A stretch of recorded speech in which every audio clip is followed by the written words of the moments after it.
Hello दोस्तों, तो हम लोग आप देख रहे थे आपको पैसिफिक ओशन में आपको ओशन करंट के बारे में देख रहे थे कि कौन-कौन से यहाँ पे हैं। तो हम लोग अब नॉर्थ वाला डिस्कस कर लिए हैं, तो साउथ पैसिफिक जो है सो करंट के बारे में हम लोग डिस्कस करेंगे, ठीक है?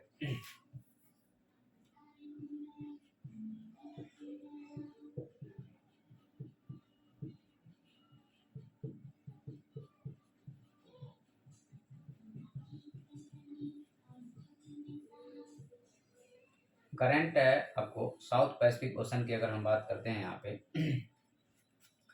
तो यहाँ पे जो हमारा करंट बनेगा आपको, ये भी करंट आके यहाँ पे टकराएगा, टकराएगा तो एक नीचे जाएगा और दूसरा जो एक करंट होगा यहाँ पे ये पेरू के तट पे जाएगा और ये जो है सो एक करंट ऐसे फ्लो हो रहा है,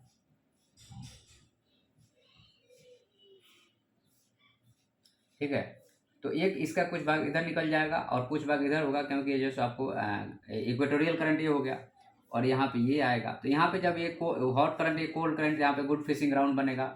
उसके बाद में आप देखिएगा तो आपको यहाँ पे एक आपको गायर बनते हुए दिख रहा है, लेकिन यहाँ पे है जो सो एक तरह से कहा जाए तो सब यहाँ पे सब पोलर गायर नहीं बन रहा है। तो सब पोलर गायर क्यों नहीं बन रहा? क्योंकि यहाँ पे आपको 40, 60 और 60 वाली जो विंड है आपको वेस्टर्लीज वाली, वह क्या करती है, इस पे अटैक करती है। और जब अटैक करती है तो क्या होगा कि यहाँ पे उस वाटर को यहाँ पे जो गायर बन रहा है यहाँ पे बनने ही नहीं देगा, ठीक है? तो चलिए हम लोग एक एक करके देखते हैं यहाँ पे। तो सबसे पहले हम लोग देखेंगे आपको साउथ इक्वेटोरियल करंट, और एक करंट जो है सो यहाँ से पीछे जाएगा, यहाँ से अंदर ही अंदर। तो पहला होगा आपको साउथ इक्वेटोरियल करंट।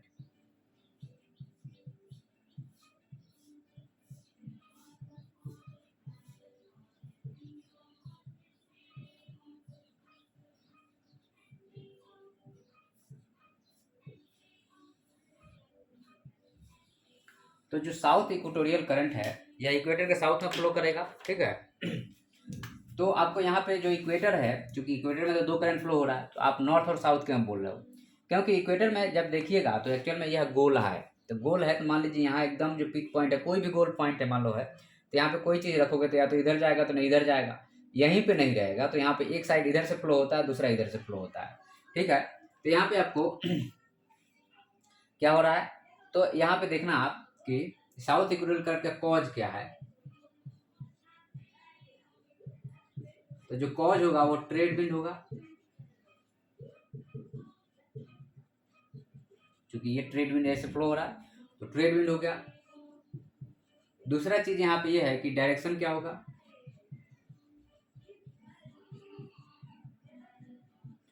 तो इसका जो डायरेक्शन होगा वह कैसा होगा, तो वह ईस्ट से वेस्ट होगा।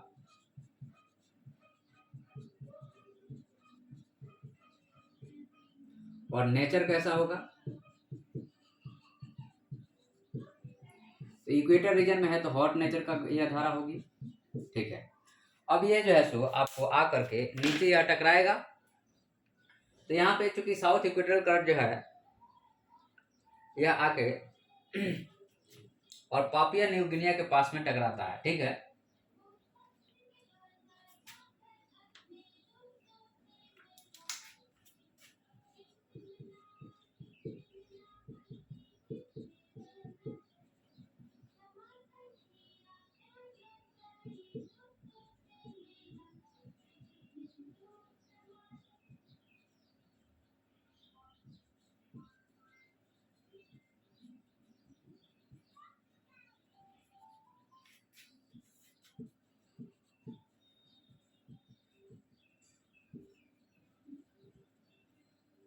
तो यह जो है सो पापुआ न्यू गिनिया के पास में आकर के टकराएगा। और जब यह टकराएगा तो यह कितने भाग में डिवाइड होगा भाई?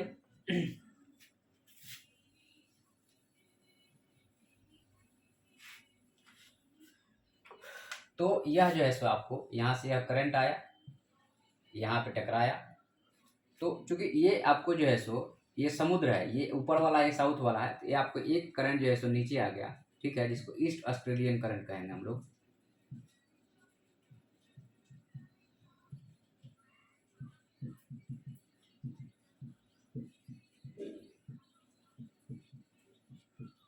और एक भाग जो है सो यहाँ से नीचे नीचे जाएगा यह पेरू के पास में, ठीक है? एक भाग आपको नीचे नीचे पेरू के पास में गया, तो इसको हम लोग जैसे एक तरह से कहा जाए तो क्रम्बेल करंट बोलेंगे इसको।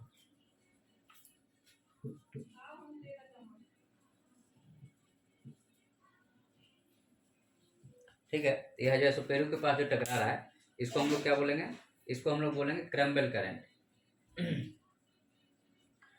ठीक है। तो एक बार समुद्र के नीचे क्रम्बल करंट के रूप में समुद्र के नीचे जैसे पेरू के तट पे जा करके निकलेगा। यह जैसे एक तरह से कहा जाए तो कुछ भाग जैसे इसका इंडियन ओशन में भी आएगा। ठीक है। और एक भाग जो है सो इसके नीचे से लौटेगा। तो यहाँ पे जैसे एक आया और ये 4 हो गए, टोटल जैसे 5 तरीके से यह डिवाइड हो रहा है। तो चलिए हम लोग एक एक को देखना पड़ेगा। तो सबसे पहले हम लोग देखेंगे ईस्ट ऑस्ट्रेलियन करंट को।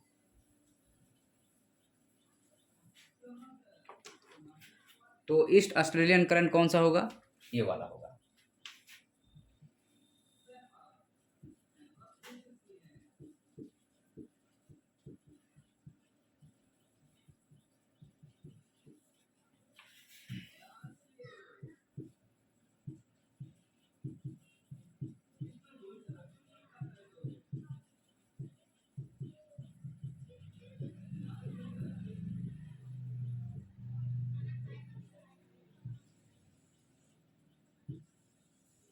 यह हुआ आपका ईस्ट ऑस्ट्रेलिया करंट।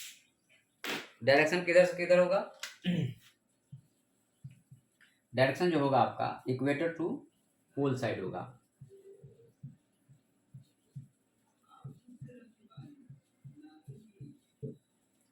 उसके बाद में नेचर कैसा होगा इसका, इक्वेटर से पोल आएगा तो हॉट होगा। और उसके बाद में आपको कॉज क्या होगा, तो टोपोग्राफी होगा।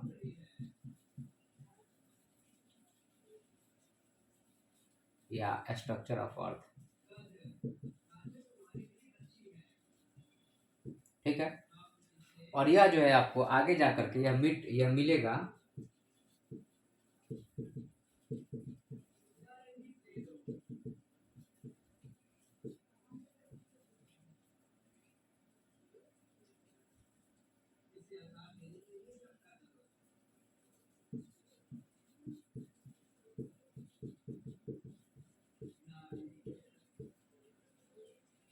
सरकम, ये जैसा अंटार्कटिका करंट हो गया।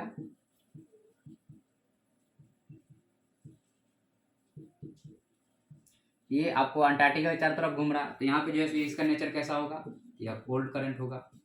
तो यहाँ पे आपको हॉट एंड कोल्ड करंट जब बना तो यहाँ पे मिला, तो यहाँ पे फॉग होगा और प्लस गुड फिशिंग ग्राउंड होगा। ठीक है। एक ये करंट हो गया। दूसरा जो करंट होगा आपका,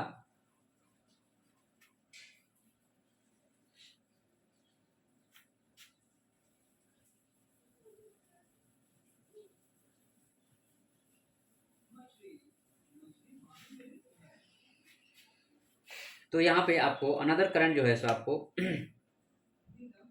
तो यहाँ पे एक्चुअल में कहा जाए तो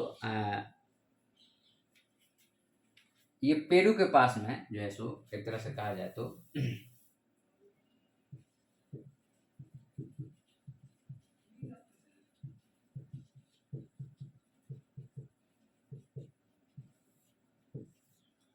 आटाकामा डेजर्ट जो है सो यह पेरू के पास हो गया। और यहाँ पे आपका कोल्ड करंट हो गया और अपवेलिंग भी हो रही है। तो जहाँ पे भी आपको डेजर्ट है, अगर आप देखें तो वेस्ट ऑफ कॉन्टिनेंट में, जैसे यहाँ पे भी है आपका है, यहाँ पे भी है। ठीक है। तो वेस्ट ऑफ द कॉन्टिनेंट में है और कोल्ड करंट का प्रभाव है। तो यहाँ पे रेन नहीं होगा और ड्रॉट पड़ेगा। ठीक है। ये थोड़ा सा आप लोग याद रखिएगा। तो यहाँ पे आप देखें तो आपको एक गायर का निर्माण होता हुआ दिख रहा है। यहाँ पे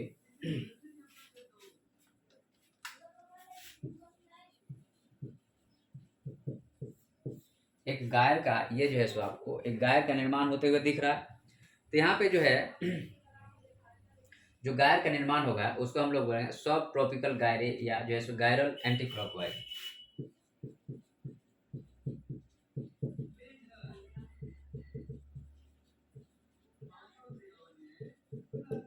ठीक है। तो सब ट्रॉपिकल जो गायरे है, इसमें अगर आप देखा जाए तो इसमें कितने करंट है, तो आपको साउथ पैसिफिक इक्वेटोरियल करंट है, पहला नंबर है साउथ पैसिफिक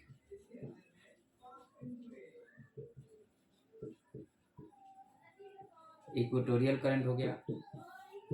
जो दूसरा नंबर होगा वह आपको ईस्ट ऑस्ट्रेलियन करंट होगा। एक तो ये आ रहा है ना ये वाली, और दूसरा ये वाली ईस्ट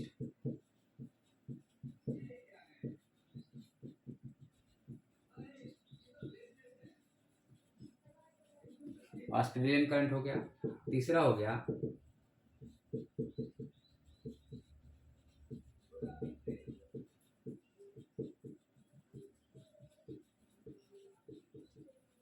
सरकम अटलांटिक करंट, और चौथा हो गया पेरू करंट।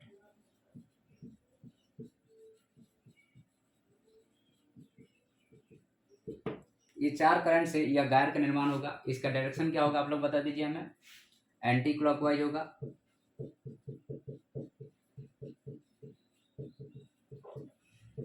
ठीक है। क्वेश्चन पूछा जाएगा कि साउथ पैसिफिक ओशन में आपको सब पोलर गायरल सिस्टम का निर्माण नहीं होता, क्या कारण है बताइए।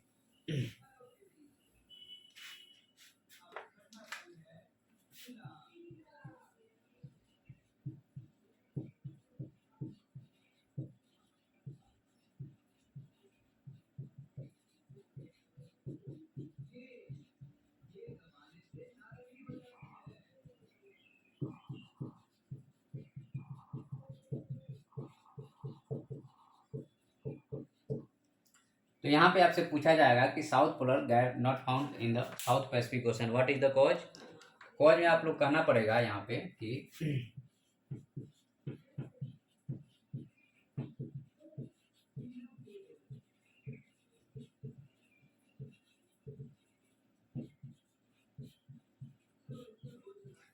फ्राइटनिंग 40, 50 और 60 वाली जो है सो आपको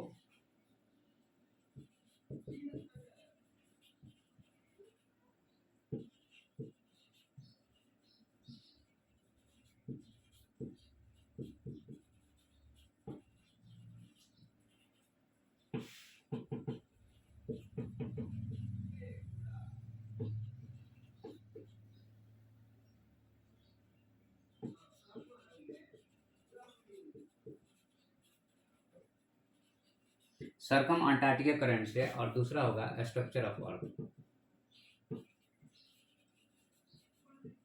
ये जो है सो आपका बेसिक कॉज है। ठीक है। तो हम लोग जो है सो आपको साउथ पैसिफिक जो करंट है उसके बारे में हम लोगों ने डिस्कस कर लिया। तो हम लोगों ने आपको नॉर्थ करंट, ये नॉर्थ साइड में और ये साउथ साइड में, तो यहाँ पे देखिएगा यह भी एक कोल्ड करंट है, तो यहाँ पे भी एक सोनोर्न डेजर्ट हो गया। यहाँ पे भी यह जो कोल्ड करंट है तो यहाँ पे अटकामा डेजर्ट हो गया। तो कॉन्टिनेंट के वेस्ट साइड में डेजर्ट मिलने का एक ये भी कारण है कि हमेशा जो है इधर जो है कोल्ड करंट का फ्लो होता रहता है। तो हम लोग नेक्स्ट अब देखेंगे आपको करंट जो है सो आपको अटलांटिक ओशन में।